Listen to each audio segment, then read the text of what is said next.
नमस्कार, capital TV देख रहे हैं आप। मैं हूं आपके साथ पूजा। ब्रेकिंग नाउ में बड़ी खबर आपको बता रहे हैं। पश्चिम बंगाल में आईपैक के दफ्तर और उसके को फाउंडर प्रतीक जैन के आवास के घर पे जो ईडी की छापेमारी हुई थी, उसको लेकर दिल्ली से लेकर पश्चिम बंगाल तक में बवाल मचा हुआ है। तस्वीरें सबसे पहले देखिए, ये दिल्ली की तस्वीरें हैं जहां गृह मंत्रालय के दफ्तर के बाहर टीएमसी के सांसदों ने विरोध प्रदर्शन किया। बड़ी बात यह है कि इस विरोध प्रदर्शन की जानकारी किसी को नहीं थी, लेकिन सुबह सुबह अचानक टीएमसी के 8 सांसद गृह मंत्रालय के दफ्तर के बाहर पहुंच जाते हैं, बैनर लेकर पहुंचते हैं और अमित शाह के खिलाफ नारेबाजी करते हैं। हालांकि पुलिस ने जबरदस्त धुनाई इन टीएमसी के सांसदों को की है। 8 सांसदों को फौरन अरेस्ट किया गया, हिरासत में लिया गया और जिस तरह का ये विरोध प्रदर्शन है उसको लेकर बवाल तो कलकत्ता में भी मचा हुआ है, क्योंकि वहां पर यह कहा जा रहा है कि हमें प्रोटेस्ट करने नहीं दिया जा रहा है, मारा पीटा जा रहा है। क्योंकि तस्वीरें जो सामने आप देख सकते हैं, चाहे वो डेरेक ओब्रायन हो या महुआ मोइत्रा हो, पुलिस ने घसीट कर सभी को हिरासत में लिया है। तो पश्चिम बंगाल में भी आज ममता बनर्जी रैली निकालने जा रही है, पैदल मार्च का ऐलान किया गया है और हाईकोर्ट में भी मसला है। तो क्या चल रहा है रेड के खिलाफ, आपको बताएंगे। मेरे साथ जुड़े हुए हैं कैपिटल टीवी के editor in chief doctor Manish Kumar. Sir, ये क्या तस्वीरें हैं? हाई सिक्योरिटी जोन है, गृह मंत्रालय के दफ्तर के बाहर इस तरह से अचानक पहुंच जाना और इस गंदे तरीके से विरोध प्रदर्शन करना। ये सांसद हैं हिंदुस्तान के, लग रहा है कि ये यूनिवर्सिटी में पढ़ने वाले या अर्बन नक्सल्स की तरह ये बर्ताव कर रहे हैं। आपको गृह मंत्री से समस्या है, आप उनके घर पे जाकर के आप प्रदर्शन करना चालू कर देंगे? कल ममता बनर्जी के घर के बाहर लोग आ जाएं तो, कल इनके घर के बाहर आ जाएं तो, ये नक्सलियों वाला आप अमित शाह के दफ्तर के पास जाके प्रोटेस्ट कर रहे हैं। भाई सवेरे सवेरे वहां जाके प्रोटेस्ट क्यों कर रहे हो? वो गृह मंत्रालय है, तुम्हारा ड्राइंग रूम नहीं है, कोई कलकत्ता का क्लब नहीं है कि कोई भी कहीं घुस जाए। तो ये तो ऑलरेडी गृह मंत्रालय का मसला है, सेंसिटिव इलाका होता है, यहां इस तरह की नादानियों के लिए कोई जगह नहीं है। इसलिए इन लोगों को पकड़ पकड़ करके जो है ठूस दिया गया पुलिस की गाड़ी में और कर दिया गया गिरफ्तार, उठा के लेके चली गई। ये आपके सांसद हैं। पार्टी क्या कर रही है? पार्टी इसके ऊपर राजनीति कर रही है और यह साफ है कि आप जब ऑलरेडी कोर्ट के अंदर यह मामला है, ये कोलकाता हाई कोर्ट के अंदर जब यह मामला पहुंच चुका है, तब फिर एक रिप्रेजेंटेटिव को, एक संविधान की शपथ लेने वाले लोग को इस तरह के काम करने से बिल्कुल परहेज रखना चाहिए था। तो अभी कहां है वो पत्रकार लोग, कहां है वो लेफ्ट लिबरल कबाल, कहां है कांग्रेस पार्टी जो संविधान को दिखा दिखा करके रख करके संविधान के साथ तो आपने ऐसी की तैसी जो की है। ये जो तस्वीरें जो है, एक चोरी को बचाने के लिए, हवाला कांड को छिपाने के लिए आप फाइलों की चोरी करोगे और उसके बाद सीना चोरी करोगे।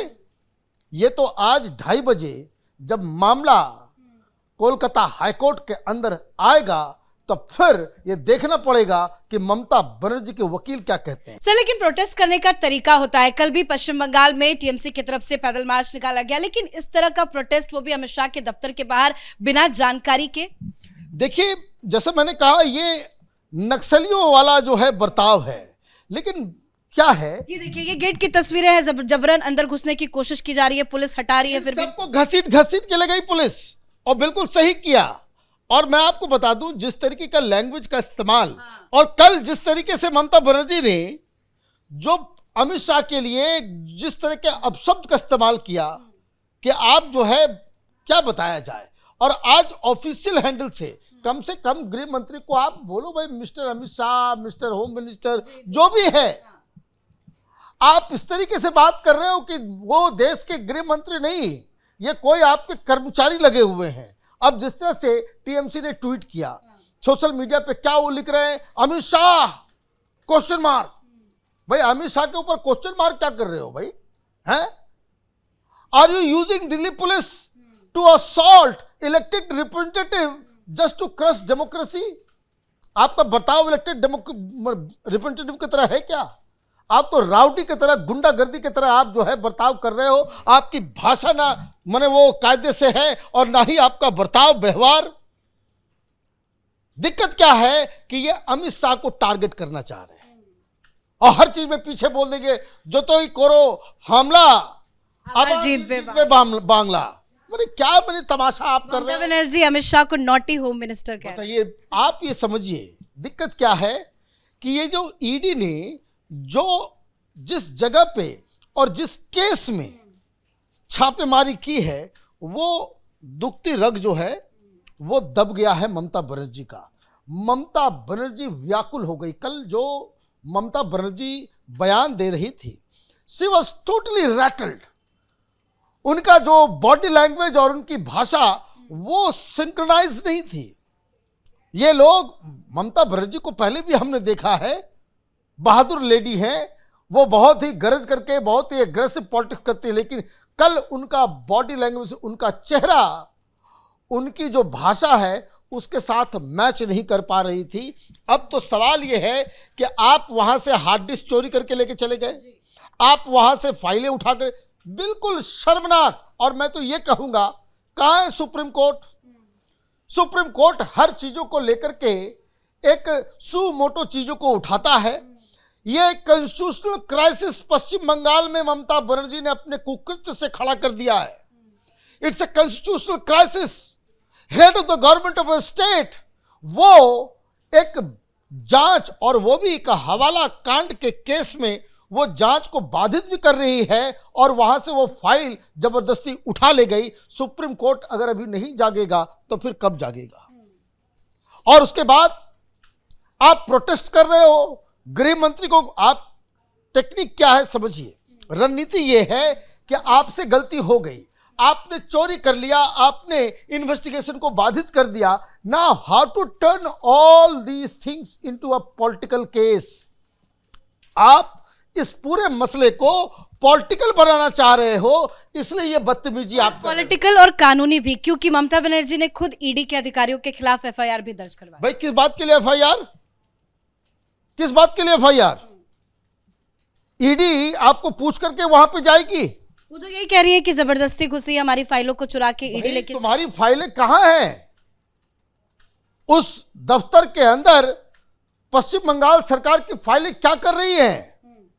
और अगर फाइलें अगर आपकी भी हैं और वो कंपनी हवाला का कांड कर रही है, आतंकवादियों के साथ मिली हुई है, ड्रग घोटाला कर रही है, मान लीजिए कि कोई जघन्य अपराध में वो कंपनी शामिल है, वो आपका दफ्तर ही क्यों ना हो, आपके लोग क्यों ना हो, आपका आईटी सेल क्यों ना हो, क्या वहां छापेमारी नहीं होगी? कौन सी किताब में और कौन से संविधान, कौन से रूल बुक में लिखा हुआ है कि आप अगर किसी पॉलिटिकल पार्टी के ऑफिस हैं तो आपके ऊपर छापेमारी नहीं होगी, चाहे आप कोई भी कुकर्म करते रहें? भाई ये तो किसी के घर में भी कहीं भी कुछ भी किया जा सकता है। अगर ईडी के पास सबूत है, ईडी के पास जानकारी है, तो ये सारी चीजें हैं। तो जितने एक से बढ़कर एक जो है आज जो है वो पहुंच गई। शताब्दी रॉय नजर आ रही हैं, वो गोखले को भी मैं देख रहा था, उसको भी घसीट के ले जाया गया, और इनका डेरेक ओब्रायन, वो एक से एक जितने भी उद्दंड किस्म के लोग हैं, 8 सांसद पहुंचे, 8 सांसद जो है वो उनको उठा करके ले गई पुलिस, गिरफ्तार करके। और वो सिगरेट पीने वाला क्या नाम, कीर्ति आजाद, कीर्ति आजाद भी वहां पहुंचा, वो तो हिंदी में लेकर के आया हुआ था।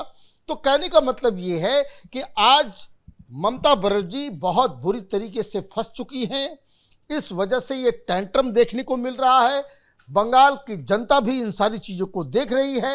अब आप ये सारी चीज़ों को पॉलिटिकल कलर देने में जुटी हुई हैं, और इसलिए अमित शाह का नाम लिया जा रहा है, तो धरना प्रदर्शन किया जा रहा है। लेकिन अभी जिम्मेदारी हाईकोर्ट की बहुत बड़ी है। उनके सामने एक ऐसा केस आया है कि जिसमें एक मुख्यमंत्री ही तमाम मर्यादा को तार तार करते हुए सेंट्रल एजेंसी के खिलाफ, अब मान लीजिए ईडी के अधिकारियों ने उस कमरे के अंदर ममता बनर्जी से फाइलें छीनने की कोशिश की होती, वहां मारपीट होता। अच्छा हाँ, एक पॉइंट तो बताना ही मैं भूल गया। सब कुछ ममता बनर्जी के ऊपर फोकस है, लेकिन वहां डीजीपी राजीव कुमार क्या कर रहा था? वो वहां क्यों मौजूद था? उसकी आंखों के सामने फाइल चोरी हो रही है तो उसमें वो भी संलग्न है। और आप अमित शाह के ऊपर दबाव इसलिए डाल रहे हो क्योंकि आपको लग रहा है कि हाई कोर्ट का फैसला आएगा और ये डीजीपी भी केंद्र के द्वारा सस्पेंड किया जाएगा, ये जो कलकत्ता का सीपी है वो भी सस्पेंड किया जाएगा, क्योंकि आपकी आंखों के सामने इल्लीगल काम हुआ और आपने उसमें एक अहम भूमिका निभाई। ये कहना गलत नहीं होगा कि आप लोग वहां पे फाइल चोरी करने के लिए ही आप वहां पे तमाम लोगों को प्रोटेक्ट करने के लिए वहां पे मौजूद थे। तो अभी ये मामला बड़ा विशाल होने जा रहा है। 2:30 बजे तक जो है बताया ये जा रहा है कि कोलकाता हाई कोर्ट में सुनवाई होगी। ऑब्वियस सी बात है, कुछ भी होगा ये मामला कल तक सुप्रीम कोर्ट पहुंचेगा और ये देखना पड़ेगा कि जुडिशरी वो किस तरीके से इस केस को लेती है। अन्यथा ये सारी चीजें जो हुई है वो ना सिर्फ शर्मनाक है, असंवैधानिक है, बल्कि मॉरली हिंदुस्तान की डेमोक्रेसी को, पॉलिटिकल कल्चर को वो गर्त में ले जाने वाला ये इंसिडेंट है। इस पे राष्ट्रपति हो, प्रधानमंत्री हो, गृह मंत्री हो, सुप्रीम कोर्ट हो, हाई कोर्ट हो, ये सबको अपनी जिम्मेदारी निभाने का समय आया है। धन्यवाद सर जानकारी के लिए। तो कल ईडी की तरफ से आईपैक के दफ्तर और उसके को फाउंडर प्रतीक जैन के आवास के अंदर रेड की कार्रवाई हुई थी और इसी रेड को लेकर टीएमसी जबरदस्त बवाल कर रही है। दिल्ली से लेकर कलकत्ता तक में जबरदस्त विरोध प्रदर्शन किया जा रहा है। आज टीएमसी के 8 सांसद गृह मंत्रालय के दफ्तर के बाहर विरोध प्रदर्शन करते नजर आए। जमकर नारेबाजी, हो हल्ला, हंगामा मचाया गया, जिसे पुलिस ने 8 सांसदों को हिरासत में ले लिया। हालांकि 2 घंटों की हिरासत के बाद इन सभी सांसदों को छोड़ दिया गया है, लेकिन मामला हाईकोर्ट में भी पहुंच गया है। अब देखना होगा कि हाईकोर्ट की तरफ से क्या कुछ फैसला आता है। इस खबर में इतना ही। देखते रहिए कैपिटल टीवी। नमस्कार।